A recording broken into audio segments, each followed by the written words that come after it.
Friends, ఈ video బాగా చూడండి. ఇది 50 పైసలు ₹10 బిల్ల. చూడండి. ఇప్పటిదాకా మీరు ఈ బిల్లను చూడలే అనుకుంటున్నాను నేను. దీని మీద గాంధీజీ బొమ్మ ఉంది.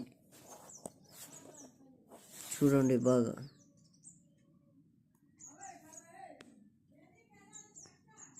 (1947, 1997) ఇలా ముద్ర వచ్చింది. ఇగో ఇక్కడ 50 అని పైసా అని ఉంది. చూడండి.